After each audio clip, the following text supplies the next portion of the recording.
Hello student, welcome to निर्भर academy. Okay student, सो हम इसके बेस पे अब हम न्यूमेरिकल क्वेश्चन करते हैं। क्वेश्चन क्या है? Two electrons and a positive charge are held along a straight line. Okay, एक स्ट्रेट लाइन में दो इलेक्ट्रॉन एक पॉजिटिव चार्ज है। At what position and what value of Q will the system be in equilibrium? Check whether it is stable, unstable और neutral equilibrium. ठीक है, तो question में आपका सिंपली हम पहले कर लेते हैं कि क्वेश्चन में गिवन क्या क्या है। ठीक है, तो सबसे पहले आप देख रहे हो कि हाँ आपके क्वेश्चन में क्या गिवन है कि दो इलेक्ट्रॉन्स है, दो इलेक्ट्रॉन्स है कुछ इस तरीके से, और सेंटर पे आपने कोई चार्ज रख दिया प्लस क्यू। ओके, अब लेट सपोज इसके बीच में टोटल जो डिस्टेंस हो गया, क्या हो गया आपका एक्स, किसके बीच में एक दो ई के बीच में आपका जो टोटल डिस्टेंस हो गया वो कितना हो गया, एक्स डिस्टेंस हो गया। ठीक है, अब बताना है कि आपका जो क्यू चार्ज है वो स्टेबल इक्विलिब्रियम है कि नहीं है। तो अब आप देख सकते हो कि जैसे क्यू चार्ज माइनस ई की वजह से कुछ फोर्स लगाएगा, क्यू चार्ज प्लस ई की वजह से फोर्स लगाएगा, तो दोनों के दोनों जो फोर्स होंगे क्या होंगे, इक्वल होंगे, लेकिन उसका डायरेक्शन क्या होगा, अपोजिट डायरेक्शन होगा। देख सकते हो इसकी वजह से क्या फोर्स लगेगा आपका, ई क्यू अपॉन जो भी डिस्टेंस है यहाँ पर, और यहाँ पर भी क्या होगा, सेम डिस्टेंस होगा, क्योंकि आपको बोला गया है कि सेंटर पे रखा हुआ है। ठीक है, तो आप देख सकते हो कि एक फोर्स इस डायरेक्शन में लगेगा, एक फोर्स इस डायरेक्शन में लगेगा, और दोनों का मैग्नीट्यूड सेम है बट डायरेक्शन डिफरेंट है, तो वो क्या हो जाएंगे, कैंसल आउट हो जाएंगे। ये तो हमारे पहले तो क्लियर हो गया कि जो आपका क्यू चार्ज है वो स्टेबल इक्विलिब्रियम में। ठीक है, अब आपको बताया गया है कि जो क्यू पॉइंट है कितने पोजीशन पे रखा हुआ है, वो हमें पोजीशन को निकालना है। कहाँ बोला है, at what position and what value of Q will a system be in equilibrium. ठीक है, तो ये हमें कैलकुलेट करना है। ओके, तो अब हमने पॉइंट मान दिया। लेट सपोज कि ये पॉइंट हो गया आपका ए, इसको मान दिया आपने ओ, और इसको मान दिया आपने बी पॉइंट। ओके, तो हमने क्या देखा, Q charge are at equilibrium position. ठीक है, ये आपने देखे इक्विलिब्रियम पोजीशन कैसा है। अब मुझे क्या निकालना है, क्यू निकालना है। ठीक है, तो क्यू को कैसे कैलकुलेट करोगे, तो सबसे पहले मैं ए को एज्यूम कर लेती हूँ।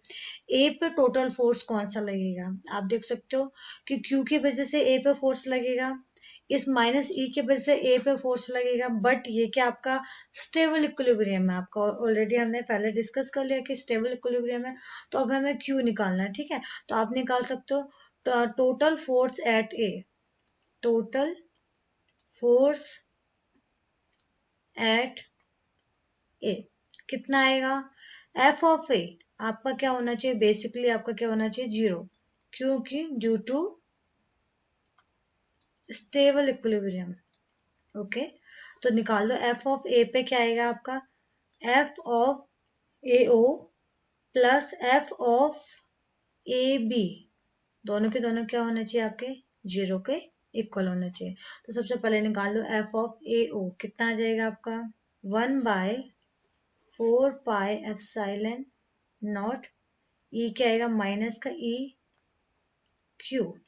ठीक है, ये डिस्टेंस अगर आपने बोला ये डिस्टेंस x हो गया, तो यहाँ से यहाँ तक का डिस्टेंस क्या होगा, x/2 होगा। ये डिस्टेंस कितना होगा आपका, x/2 होगा, हाफ हाफ डिस्टेंस होगा। ओके, तो ये कितना आ जाएगा, x/2 का whole square plus 1/4 pi epsilon naught. ठीक है, दूसरा कौन सा फोर्स लग रहा है, माइनस ई अपॉन डिस्टेंस के दोनों के बीच में x का whole square is equal to zero. ठीक है, तो यहाँ से 1/4 पाई को आप क्या ले सकते हो, कॉमन ले सकते हो, 1/4 पाई एप्सिलॉन नॉट को ले लिया आपने कॉमन, तो अंदर क्या बचा, माइनस का E Q upon x² by 4। यहाँ क्या बचेगा, minus minus plus E square by x² is equal to क्या आ जाएगा आपका, जीरो। इधर आपका मल्टीप्लाई में, उधर जाके क्या हो जाएगा, डिवाइड में, तो वैल्यू क्या हो जाएंगे आपकी, जीरो। ओके, सो अब हमारा क्या इसमें टारगेट बचता है, इसको हमें कैलकुलेट करना। ओके, तो कैलकुलेट करिए, क्या आएगा, माइनस का ई क्यू, ये 4 डिवाइड में ऊपर जाके क्या हो जाएगा, मल्टीप्लाई में चला जाएगा, अपॉन x² प्लस का E square by x² is equal to zero. अब यहाँ से आप क्या कर सकते हो, एक्स स्क्वायर को कॉमन ले सकते हो या एलसीएम ले सकते हो। एलसीएम कितना आएगा, एक्स स्क्वायर आएगा, तो माइनस का 4e³ plus E square is equal to क्या आएगा, 0। अब यहाँ क्या देख रहे हो, यहाँ डिवाइड में उधर जाके कहाँ चला जाएगा, मल्टीप्लाई में चला जाएगा, तो रिजल्ट क्या आएगा, -4e³ plus E square is equal to 0। Okay, तो अब आप क्या कर सकते हो, ये 4e³ उधर ले जाओ, क्या आ जाएगा, ई स्क्वायर इज इक्वल टू क्या आएगा, 4e³। ओके, ई से एक ई कैंसिल हो गया, तो आप क्या देख रहे हो, E is equal to 4q, या आप लिख सकते हो q is equal to e/4। So simple question, कोई डिफिकल्टी आपके इस क्वेश्चन में नहीं है।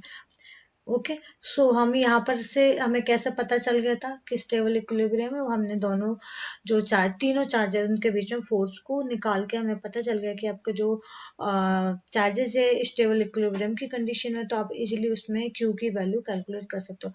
सो सिंपल क्वेश्चन, कोई भी डिफिकल्टी आपके क्वेश्चन में नहीं है। ओके स्टूडेंट, सो हमारा नेक्स्ट जो क्वेश्चन है वो है based on vector form of Coulomb's law. क्या क्वेश्चन है, 2 point charges Q2 is equal to 3 into 10 square minus 6 coulomb and Q1 is equal to 5 into 10 square minus 6 coulomb are located at 351 and 132 meter. Find F12 and F21 using vector form of Coulomb's law and also find its magnitude। बहुत simple सा question है, तो सबसे पहले हम इसमें कर लेते हैं गिवन। सबसे पहले गिवन है आपको, फर्स्ट चार्ज है Q1, Q1 is equal to है 5 इंटू 10 इसके बाद -6 of Coulomb. Okay, and Q2 है आपका 3 इंटू 10 इसके पावर -6 ऑफ कूलॉम। ठीक है, अब इसको आपने रखा है, फर्स्ट जो प्लान दिया है 351, मतलब आपको क्या गिवन है, x1 y1 एंड z1, वो आपको गिवन है कितना, 3 5 एंड 1। ठीक है, दूसरा आपको क्या गिवन है, x2 y2 एंड z2, वो है आपका कितना, 1 3 एंड 2। ओके, अब आपको कैलकुलेट करना है F12 एंड F21, तो निकाल दो। F of 12 is equal to कितना आएगा, K times of Q1 Q2 upon R12 cube और R12 वेक्टर। भाई मैं 1 2 के टर्म में ही लूंगी क्योंकि मुझे 1 2 के टर्म में ही गिवन है। ठीक है, अब आपको क्या निकालना है, R12 कैलकुलेट करना है। सो अब निकाल दो यहाँ पर, R of 1 2 vector is equal to क्या आएगा, R2 vector minus R1 of vector. Okay, R2 vector कितना आपका, I cap 3 of J cap 2 of K cap. कैसे, x का कोऑर्डिनेट क्या है 1, y का कोऑर्डिनेट 3, z का coordinate 2, minus 3 i cap 5 of j cap plus of k cap. Similarly यहाँ से कंपैरिजन कर सकते हो, तो आपका R12 इज इक्वल टू कितना आएगा, i cap plus 3 of j cap plus 2 of k cap minus 3 of i cap minus 5 of j cap minus k of cap. Okay, तो कितना आएगा, -2 i कैप -2 j कैप और एक क्या आएगा plus का k कैप। तो ये तो निकल गया आपका क्या, R12 वेक्टर। ओके, अब आपको क्या निकालना है, मैग्नीट्यूड, क्योंकि यहाँ पर मैग्नीट्यूड वाला भी टर्म है, तो R12 वेक्टर का मॉड किसके इक्वल होता है, आपका R1 ऑफ 2। कैसे बताया था आपको, निकाल लो स्क्वायर रूट ऑफ x के कोऑर्डिनेट का स्क्वायर, x का कोऑर्डिनेट क्या है -2 का होल स्क्वायर, y के कोऑर्डिनेट का स्क्वायर -2 का होल स्क्वायर प्लस ऑफ 1 का होल स्क्वायर। कितना आएगा आपका, -2 का होल स्क्वायर क्या आएगा 4, -2 का होल स्क्वायर 4 प्लस ऑफ 1 कितना आएगा आपका 4 + 4 9 is equal to root of 9 is equal to कितना आएगा आपका 3। तो R12 आपका कितना आ गया आपका 3 आ गया। ओके नाउ अब आपको कैलकुलेट करना है क्या F(12) is equal to K Q1 Q2 upon ये कितना आएगा 3 का क्यूब, यहाँ कितना आएगा -2 of I cap -2 of J cap plus of K cap हो गया। ओके तो F12 इज इक्वल टू कितना बचा आपका K Q1 Q2 अपॉन ये कितना आएगा 27 -2 of I cap -2 of J cap plus of K cap. ये तो आपका क्या निकला वेक्टर फॉर्म निकला। अब आपको क्या निकालना है इसमें मैग्नीट्यूड निकालना है। तो करते हैं मैग्नीट्यूड। ओके अब इसका मैग्नीट्यूड आप कैसे निकालोगे F12 बेसिकली हमें निकालना है। तो ये क्या आएगा mod of F12 vector. Okay तो अब इसको ये निकालना है। कैसे निकालोगे सबसे पहले हमें सॉल्व कर देते के की वैल्यू कितनी होती है 9.10⁻⁹। ओके Q1 की वैल्यू कितनी थी 5 × 10⁻⁻6। Q2 कितना है 3 × 10⁻⁻6 अपॉन 27 और यहाँ पर क्या आएगा स्क्वायर रूट ऑफ। अब इसमें भी वही करना पड़ेगा x के कोऑर्डिनेट का स्क्वायर y के कोऑर्डिनेट का स्क्वायर और z के कोऑर्डिनेट का स्क्वायर। तो कितना आएगा आपका 9 × 5 × 3 ये कितना आएगा 10⁻⁹ × 10⁻⁻6 12 अपॉन 27। ओके तो यहाँ कितना आ जाएगा आपका फिर से स्क्वायर रूट ऑफ 9। तो कितना आएगा 9 × 5 × 3 × 12 में से 9 गया कितना बचेगा आपका 3 क्योंकि ये माइनस है ये क्या है आपका प्लस है तो कितना आएगा -3 और यहाँ कितना बचेगा आपका 3 वैल्यू आ जाएगी अपॉन 27।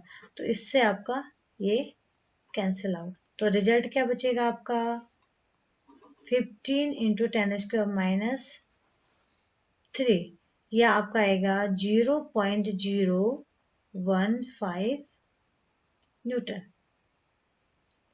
ये तो फर्स्ट आपका आ गया क्या F(12) वेक्टर। ये क्या आपका आ गया F(12) वेक्टर। सिमिलरली अब आपको क्या निकालना है F(21). सो अब हमें इसमें निकालना है F(21). तो F(21) vector is equal to क्या आएगा K times of Q2 Q1 upon R21 cube और R21 वेक्टर। फिर अब हमारा फिर से टास्क आ गया आपको निकालना है R21 वेक्टर और R21 मैग्नीट्यूड। तो निकाल दो R(21) कितना आएगा is equal to R1 minus R(2). ठीक है R1 कितना है आपका ओके R1 कितना आएगा 3 of I cap plus 5 of J cap plus K cap पहले वाला जैसे ही है माइनस R2 कितना I cap plus 3 of J cap plus 2 of K cap. Now solve it कितना आएगा 3 of I cap 5 of J cap plus K cap minus I cap minus 3 of J cap minus 2 of K cap. अब solve करो ये कितना आएगा 2 of I cap 2 of J cap minus का K cap. ठीक है ये निकल गया आपका R(21) वेक्टर। अब आपको निकालना R(21) मॉड। तो निकाल दो R(21) mod is equal to क्या आएगा R(21) वेक्टर का मॉडुलस क्या आएगा रूट ऑफ x के कोऑर्डिनेट का स्क्वायर प्लस y के कोऑर्डिनेट का स्क्वायर प्लस जेड के कोऑर्डिनेट का स्क्वायर कितना आएगा आपका 4 + 4 + 1 = रूट ऑफ 9 = 3। सिमिलरली आपका R21 भी निकल गया। अब आप इसको पुट करो वैल्यू को, तो f(21) = कितना आएगा आपका k times of Q2 Q1 upon 3 cube into ये कितना आ जाएगा 2 of i cap 2 of j cap minus k of cap. ये तो आपका क्या आ गया वेक्टर फॉर्म। अब आपको क्या निकालना है इसका मैग्नीट्यूड। ठीक है, तो f(21) = कितना आएगा mod of f(21) vector. Okay, कितना आएगा k की वैल्यू रख दो 9 × 10⁻9। Q2 कितना आया था 5 × 10⁻⁻6 3 × 10⁻⁻6 अपॉन 3 का क्यूब और ये कितना आएगा स्क्वायर रूट ऑफ x के कोऑर्डिनेट का स्क्वायर y के कोऑर्डिनेट का स्क्वायर प्लस z के कोऑर्डिनेट का स्क्वायर। ठीक है, तो कितना आएगा 9 × 5 × 3 × 10⁻9 × 10⁻12 अपॉन 3 का क्यूब और ये कितना आएगा सिमिलरली 3 आएगा। ओके, तो इससे ये कैंसिल आउट। फिर से क्या बचा 15 × 10⁻3 तो कितना आया 0.015 ऑफ न्यूटन। ठीक है, तो अब आपको फाइनली जो रिजल्ट क्या बना आप देख सकते हो। अब आपका जो फाइनल रिजल्ट बचा क्या फाइनल रिजल्ट f(12) वेक्टर = आ रहा है आपका f(21) वेक्टर का डायरेक्शन। ये आपका क्या आएगा दोनों के दोनों क्या आएंगे अपोजिट डायरेक्शन में जाएंगे। लेकिन आप f(12) का मैग्नीट्यूड निकाल रहे हो और f(21) का मैग्नीट्यूड निकाल रहे हो, दोनों की दोनों वैल्यू कितनी आ रही है आपकी 0.015 न्यूटन। ठीक है, तो अगर इस तरीके का क्वेश्चन आपका एग्जाम में आता है तो आप f(12) का मैग्नीट्यूड निकाल सकते हो। आप डायरेक्टली भी पुट कर सकते हो f(21) अगर आपका 2 या 3 मार्क्स का क्वेश्चन आता है। अगर आपको 5 मार्क्स का आएगा तो आपको पूरा के पूरा ये सॉल्व करना पड़ेगा। मेथड आपका सेम है, कोई डिफिकल्टी इस क्वेश्चन में नहीं है। ओके स्टूडेंट, सो हमारा ये नेक्स्ट क्वेश्चन है। क्वेश्चन है particle of mass m and carrying charge -q start moving around a fixed charge q2 along a circular path of radius r. Prove that period of revolution t is given by। आपको ये proof करना। Okay, तो सबसे पहले आपको जो given है यहाँ पर आपको कोई चार्ज है, इसको आपने मान लिया कि क्वेश्चन में आपको गिवन है ये है आपका q ऑफ t। ठीक है, दूसरा चार्ज है आपका माइनस का Q1, ये आपका सर्कुलर पाथ ले रहा है। ठीक है, तो कभी आपका चार्ज यहाँ पर था, किसी टाइम पे आपका चार्ज यहाँ होगा, कभी आपका चार्ज यहाँ पर होगा, कंप्लीटली सर्कुलर पाथ लेता है। ठीक है, तो अब आप देखते हो कि अगर आपको कोई भी चार्ज एक सर्कुलर मोशन ले रहा है तो सबसे पहले उसमें आपके माइंड में एकदम से आएगा कि आपका सबसे पहले तो कूलम्ब लॉ लग जाएगा। दूसरा आप बोलोगे सर्कुलर मोशन ले रहा है तो आपका कौन सा फोर्स लगेगा सेंट्रीपिटल फोर्स लगेगा। ठीक है, तो अब हमने यहाँ पर दोनों के दोनों फोर्स को अप्लाई करना। ओके, नाउ आप क्या कह रहे हो ड्यू टू टू चार्जेस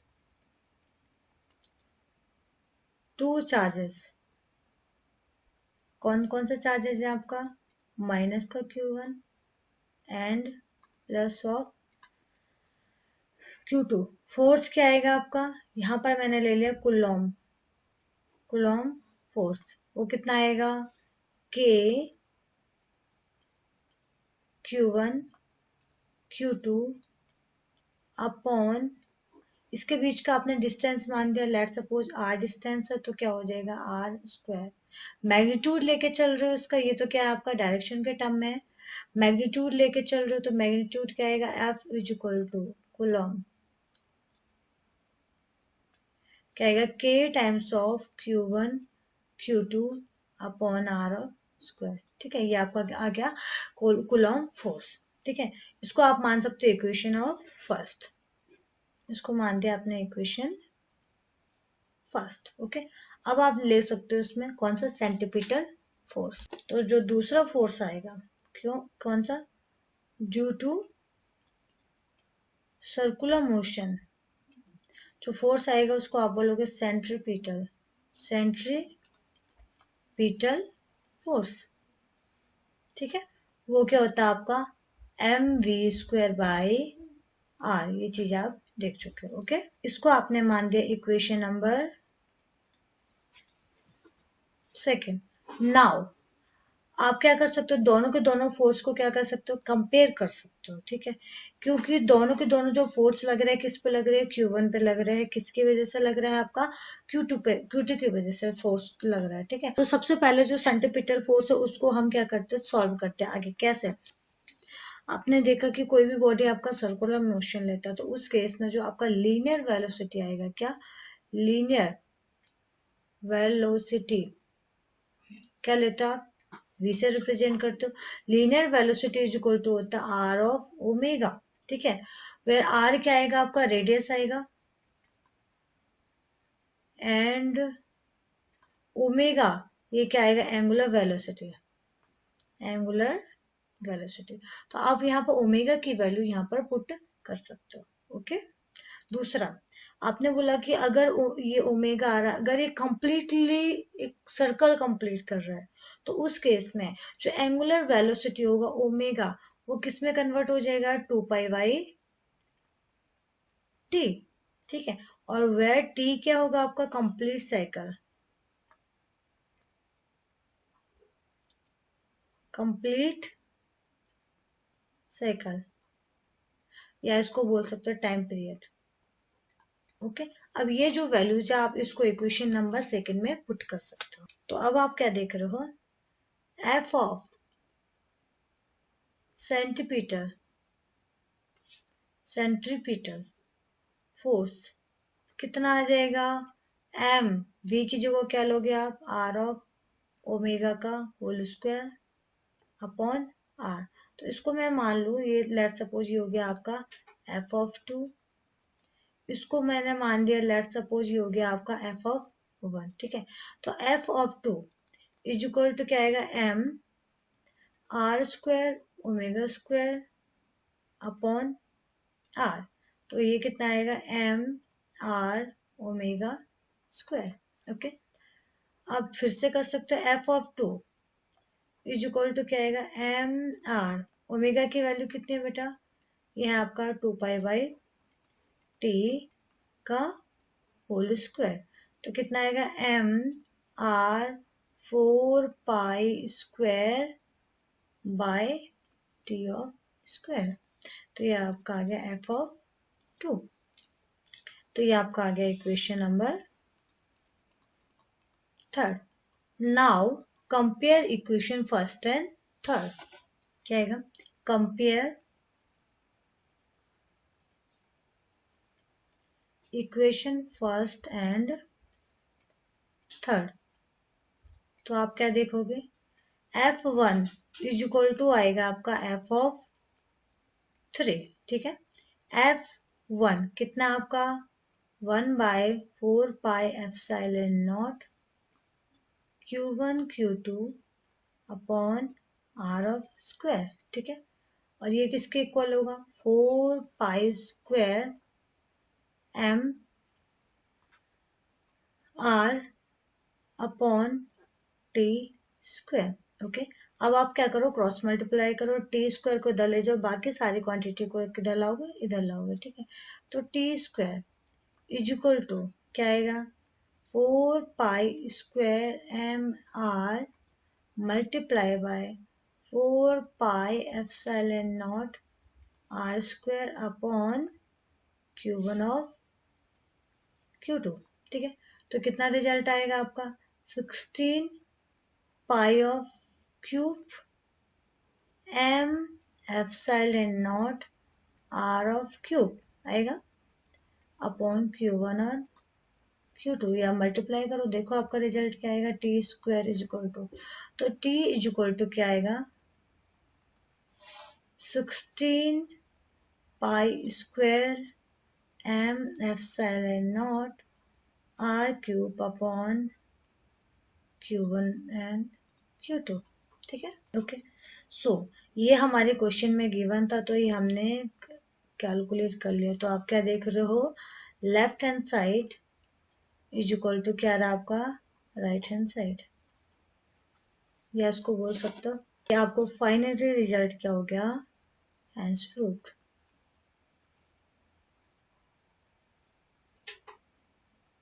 कितना अच्छा क्वेश्चन है, बस आपको केवल 2-3 पॉइंट को समझना है, बाकी आप क्वेश्चन को इजीली टैकल कर सकते हो। ओके स्टूडेंट, सो हमारा जो न्यू टॉपिक है वो है रिलेटिव परमिटिविटी, ठीक है। तो अभी तक हमने जो डिस्कस किया था कि जो भी हम वर्क कर रहे हैं वो हम फ्री स्पेस में वर्क कर रहे हैं, ठीक है।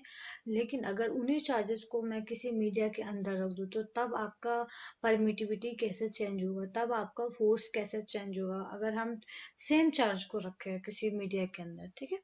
तो बेसिकली लेट सपोज कि आपने क्या, तो आपने क्या करा कि सपोज कि कोई चार्जेस है Q1 एंड Q2, ये कोई चार्ज है Q1 एंड Q2, कुछ डिस्टेंस पे ले रहे हो आप, वही जो चीज आप करते आ रहे हो, कुछ डिस्टेंस, कौन सा डिस्टेंस है आपका, R डिस्टेंस, ठीक है।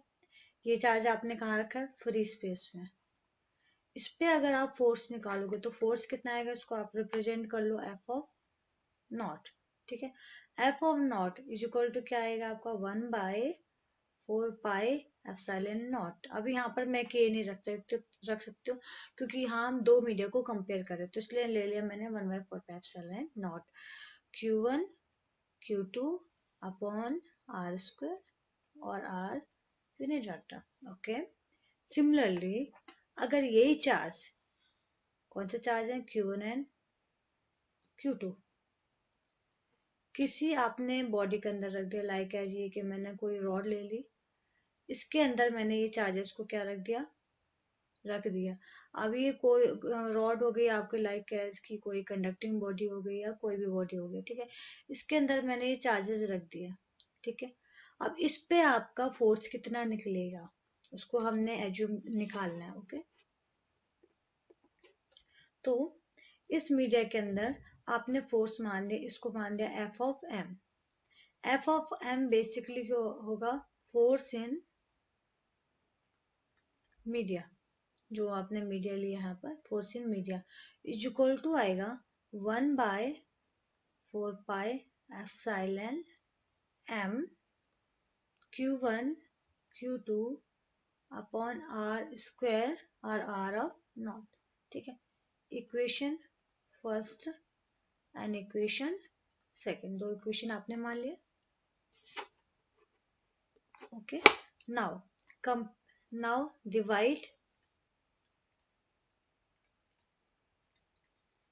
इक्वेशन फर्स्ट बाय सेकंड, ठीक है। डिवाइड कर लो, F of not upon F of M is equal to कितना आएगा, 1/4 pi epsilon naught Q1 Q2 upon R square, और ये क्या आएगा 1/4 pi epsilon M Q1 Q2 upon R square. सबसे पहले ये क्वांटिटी तो आपकी क्या होंगी, कैंसिल आउट होगा, बचेगा क्या, 1/4 pi epsilon naught upon 1/4 pi epsilon M, ठीक है। फर्स्ट फोर्थ के साथ मल्टीप्लाई, सेकेंड थर्ड के साथ मल्टीप्लाई, क्या आएगा 4 pi epsilon M multiply by 1 upon 4 pi epsilon naught multiply by 1, ठीक है। तो क्या बचेगा आपका epsilon M upon epsilon naught, clear है।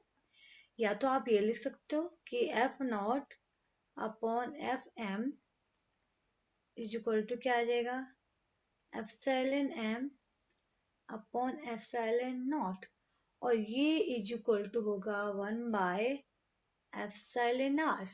ठीक है, तो अब यहाँ से आप निकाल सकते हो एप्सिलॉन r, ये उल्टा कर दोगे क्या बचेगा, epsilon naught upon epsilon m। Okay okay, so ये है आपका रिलेटिव परमिटिविटी। क्या है, एप्सिलॉन r क्या आपका रिलेटिव परमिटिविटी। ओके, और एप्सिलॉन m क्या है आपका परमिटिविटी इन मीडिया। ओके, इतना चीज आप ध्यान रखना। अब बेटा इसमें आपके एग्जाम में क्वेश्चन कैसे आते हैं, सबसे पहले तो इसमें आएगा एमसीक्यू का क्वेश्चन आ सकता है, ठीक है, या आपका 1 या 2 मार्क्स का क्वेश्चन आ सकता है। तो क्वेश्चन कैसे बनेगा, आपको अगर गिवन है कि क्या गिवन है, एप्सिलॉन r गिवन है, और आपको एप्सिलॉन नॉट ये तो आपको नॉन है, देन आप क्या निकाल सकते हो इसमें, एप्सिलॉन m की वैल्यू क्या कर सकते हो, कैलकुलेट कर सकते हो। फर्स्ट तो ये क्वेश्चन बनता है। दूसरा क्वेश्चन कैसा बनेगा, क्या होगा, एप्सिलॉन m आपको गिवन है, एप्सिलॉन नॉट आपको नॉन है, और एप्सिलॉन r को आप क्या कर सकते हो, कैलकुलेट कर सकते हो। ठीक है, तो इस तरीके का आपको इसमें क्वेश्चन न्यूमेरिकल बन सकता है। ठीक है, और या तो आपको फोर्स को कैलकुलेट करने को बोला जाए, कि आपको और क्या क्वेश्चन बन सकता है, लेट्स सपोज आपको बोला जाए एप्सिलॉन r आपको गिवन है, ठीक है, और एफ नॉट आपको गिवन है, तो आप इसमें एफ एम को निकाल सकते हो। एफ एम आपको मैंने बता दिया, कैलकुलेट कर सकते हो।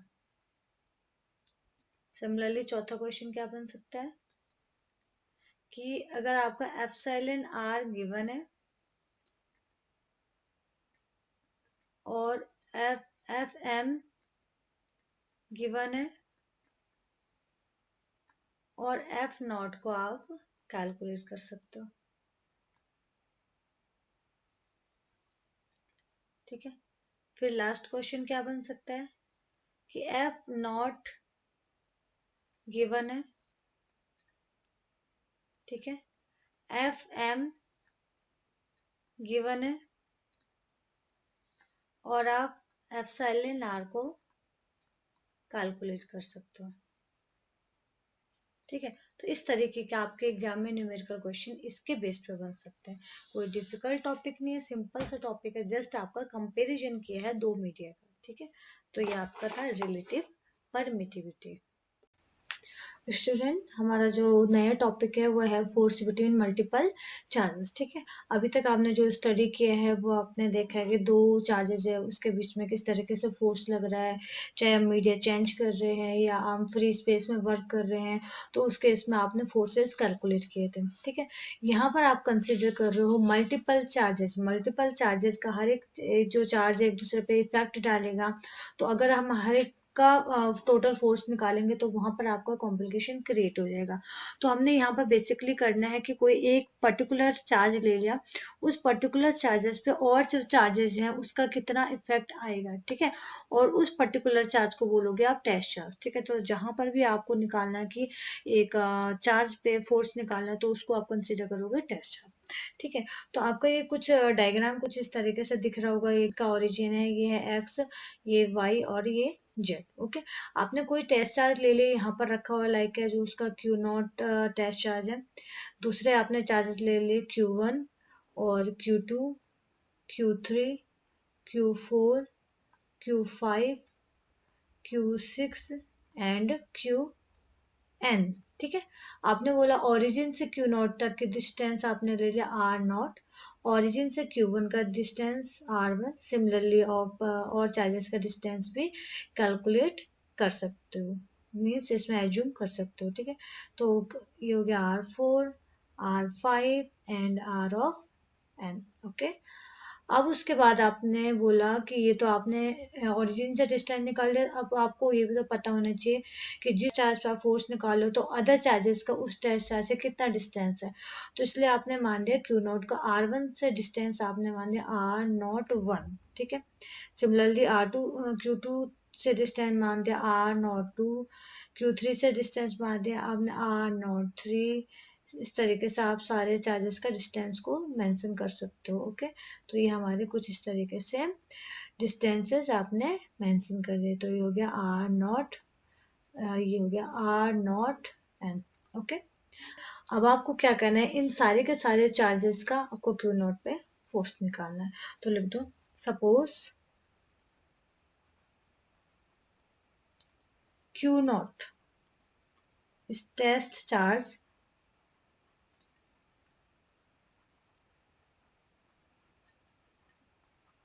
lies at R0 from center of XYZ plane। Okay, अब आप ले सकते हो distance between centre O2 Q1 Q2 up to so on Qn R R1 R2 up to so on Rn respectively. Then distance between Q0 to Q1 Q2 up to so on Qn R। क्या ले लोगे आप, R01 R02 up to so on R0N। Okay, ये चीज आपको पता चल गई। तो total force eight Q0, total force eight Q0 कितना आएगा आपका, इसको आप मेंशन कर लोगे F ऑफ नॉट। ठीक है, F of naught is equal to क्या होगा आपका, F of naught 1 F of naught 2 up to so on. सारे के सारे चार्जेस का इफेक्ट पड़ रहा है किस पे, क्यू नॉट पे इफेक्ट पड़ रहा है।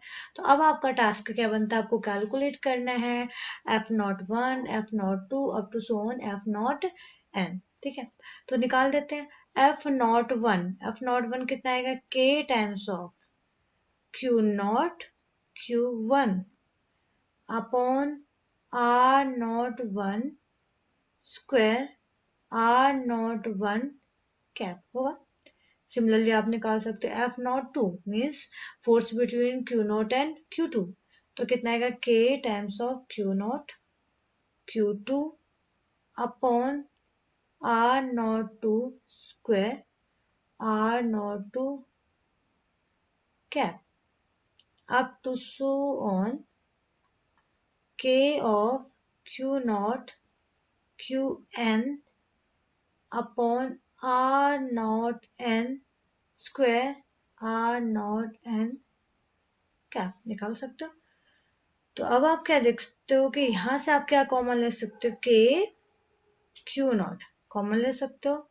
अंदर क्या बचेगा आपका, Q1 upon R01 square plus Q2 upon R02 square up to so on. कहाँ पहुंचेगा, Qn अपॉन R0N स्क्वायर और यहाँ पर R0N यूनिट वेक्टर। सिमिलरली आपके यहाँ पर भी आएगा R01 R02 यूनिट वेक्टर, यहाँ पर भी आएगा R01 unit of vector. Okay, तो अब आप यहाँ पर क्या कर सकते हो, के मैंने आपको बताया डिस्क्रीट फॉर्म का टोटल को किससे रिप्रेजेंट करते हैं आप, समेशन से। तो K Q0 समेशन कहाँ से कहाँ वेरी कर रहा है, I is equal to 1 to N। अब यहाँ पर Q कहाँ से कहाँ वेरी कर रहा है, 1 to N, तो क्या आ जाएगा Q of I upon R0 तो सेम है ये आर नॉट 1 to कहाँ वेरी कर रहा है, आर नॉट एन स्क्वायर और आर नॉट आई कैप, हो गया।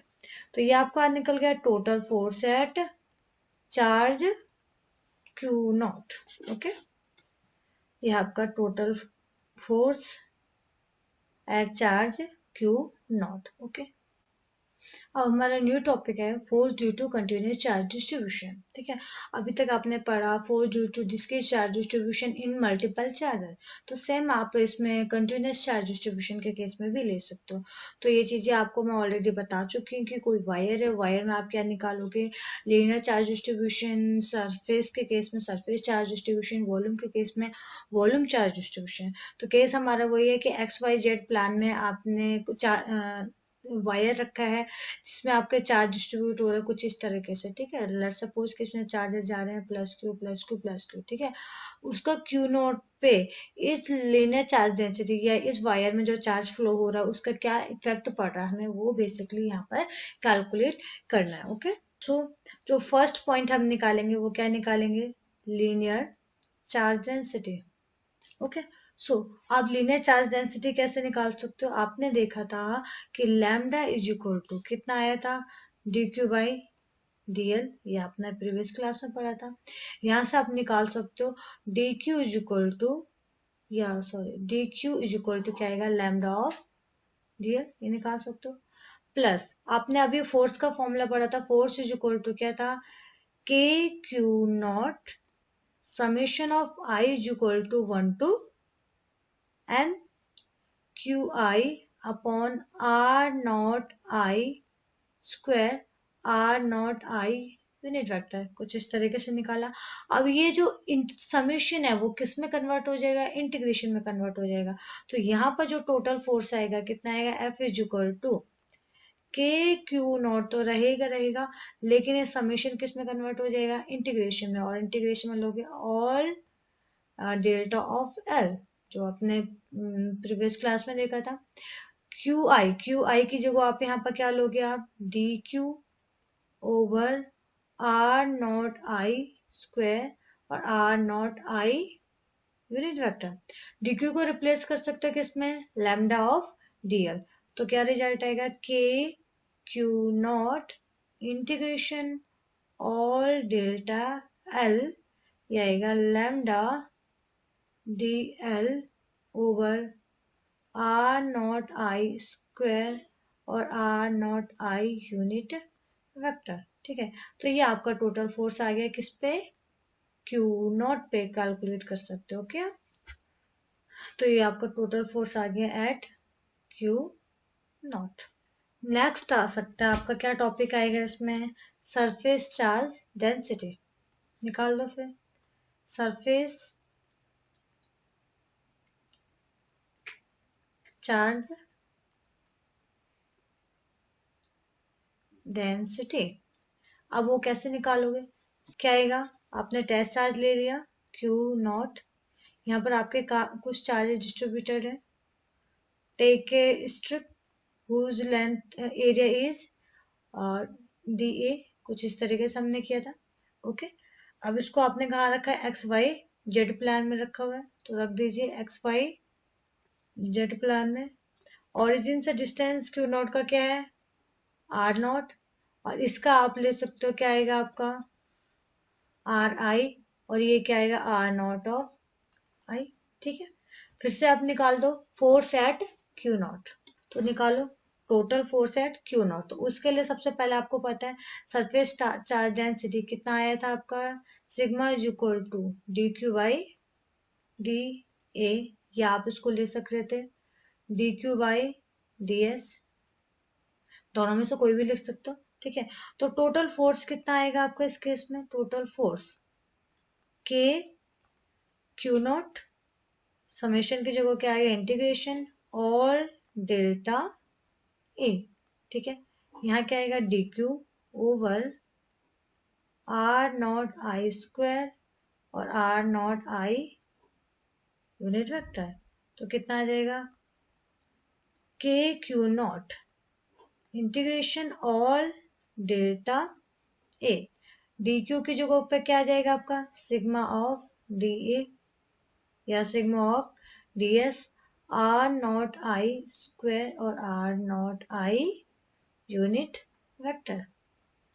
तो ये आपका आ गया total force at Q naught in term of surface charge density. अब आपका लास्ट क्या बचता है, आप उसको कैलकुलेट कर सकते हो। लास्ट में आपका बचेगा टॉपिक क्या, वॉल्यूम चार्ज डेंसिटी। तो निकाल लीजिए वॉल्यूम चार्ज डेंसिटी। आपने क्या क्या सिमिलरली आपने किसी वॉल्यूम को एक्स वाई जेड प्लान में रखा हुआ है, फिर आपने क्या लिया, टेस्ट चार्ज लिया क्यू नॉट, ऑरिजिन से डिस्टेंस आर नॉट, इसका क्या होगा आर आई, इसका क्या होगा आर नॉट आई। ठीक है, इसमें कुछ चार्ज डिस्ट्रीब्यूशन है कुछ इस तरीके से मान लिया आपने। ठीक है, तो अब इस चार्जेस की वजह से आपको क्या निकालना है, क्यू नॉट पे टोटल फोर्स को कैलकुलेट करना है। ओके ओके सो अब आपका यहाँ पर टोटल फोर्स कैसा आएगा, उसके लिए आपको निकालना पड़ेगा rho. Rho is equal to क्या था, D Q by D of V. तो आप निकाल सकते हो D Q is equal to क्या आएगा, रो ऑफ डी वी। ठीक है, अब निकाल दो टोटल फोर्स, कितना आएगा K Q naught integration all delta V D Q over R naught I square R naught I unit vector. Okay, तो क्या रिजल्ट आएगा, K Q naught all delta of V, D Q को जगह क्या आएगा rho D V over R naught I square और R naught I unit vector. Okay, so आपका आ गया total force at Q naught due to volume charge density.